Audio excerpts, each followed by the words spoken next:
Mirë se erdhe në botën ku askush nuk është i pafajshëm. Sekrete shqiptare, vendi ku rrëfimet më të thella, më të ndaluara dhe më të pathëna të shqiptarëve marrin zë. Na bëni subscribe për histori të ndryshme.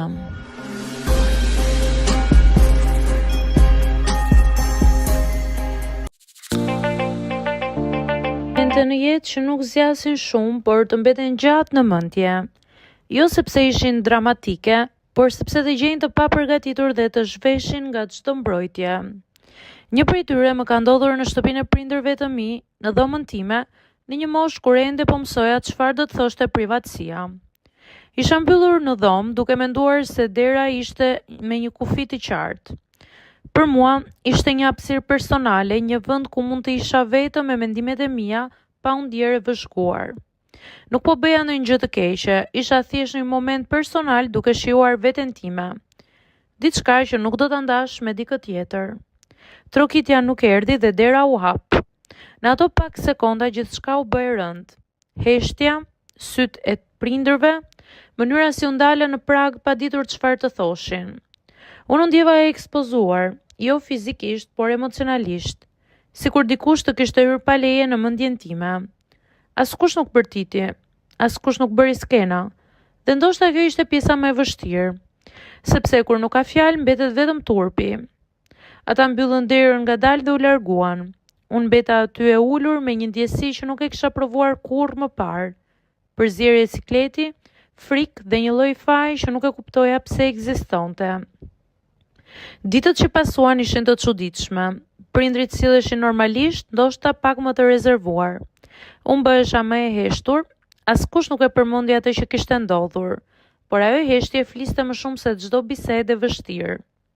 Me kalimin e kohës e kuptova se ajo situatë nuk ishte thjesht një incident i sikletshëm. Ishte përplasja ime e parë me kufit mes brezave, prindërve dhe fëmijëve, mes asaj që është personale dhe asaj që supozohet të jetë e dukshme. Ishte momenti kur kuptova se rritja nuk vjen gjithmonë me biseda të qarta, por ndonjëherë me keq kuptime të heshtura. Sot kur e kujtoj nuk e bëj me turp. E shoh si pjesë të rritjes time, si një situatë njerëzore dhe jo si diçka për të dënuar apo fshehur. Prindrit e mi nuk ishin të këqinj, as nuk ishin gabim. Thjesht u përplasëm në një moment ku askush nuk dinte si të sillej. Dhe ndoshta kjo është ajo që më mësoi më shumë. Privatësia është e nevojshme, por edhe e brisht. Dhe disa gjëra në familje mbeten pa u thënë, jo sepse janë të ndaluara, por sepse secili po përpiqet të mbrojë tjetrin në mënyrën e vet. Mirë se erdhe në botën ku askush nuk është i pafajshëm. Sekrete shqiptare, vendi ku rrëfimet më të thella, më të ndaluara dhe më të pathëna të shqiptarëve marrin zë. Na bëni subscribe për histori të ndryshme.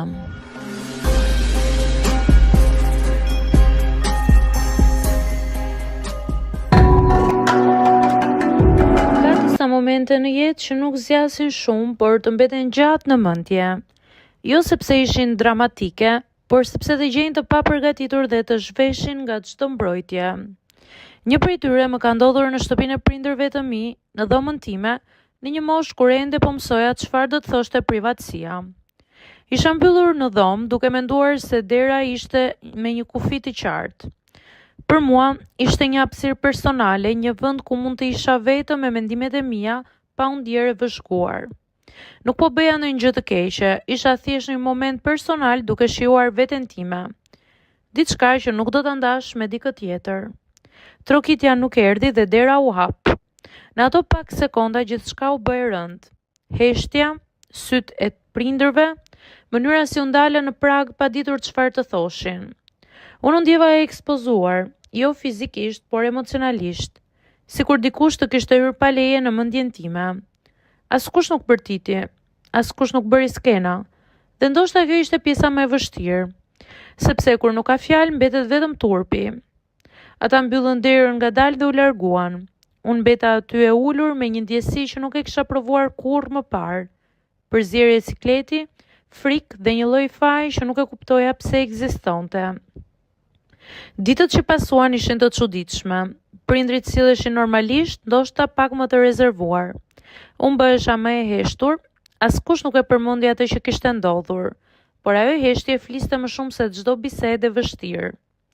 Me kalimin e kohës e kuptova se ajo situatë nuk ishte thjesht një incident i sikletshëm. Ishte përplasja ime e parë me kufit mes brezave, prindërve dhe fëmijëve, mes asaj që është personale dhe asaj që supozohet të jetë e dukshme.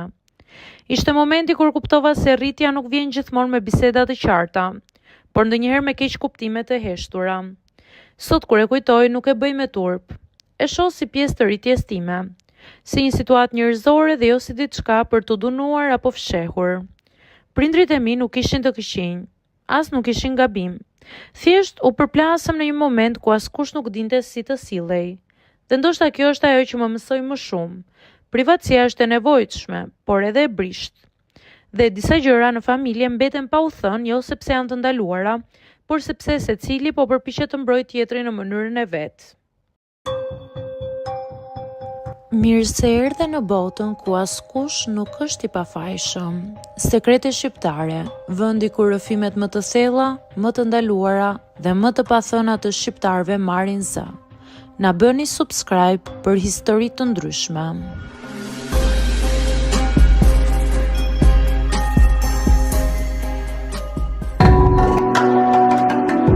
Ka disa momente në jetë që nuk zgjasin shumë, por të mbeten gjatë në mendje.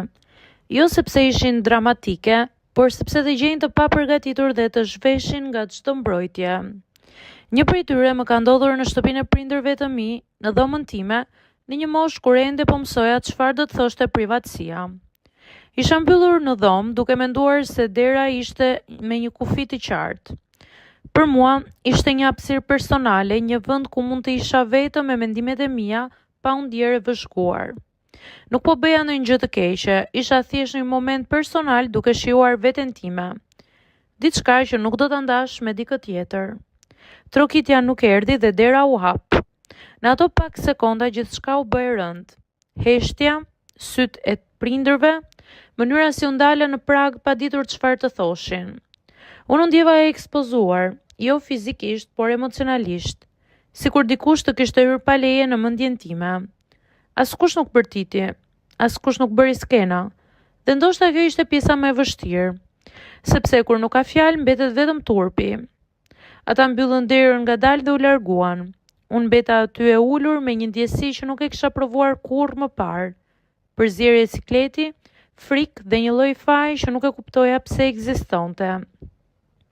Ditët që pasuan ishin të çuditshme. Prindrit silleshin normalisht, ndoshta pak më të rezervuar. Unë bëhesha më e heshtur, askush nuk e përmendi atë që kishte ndodhur.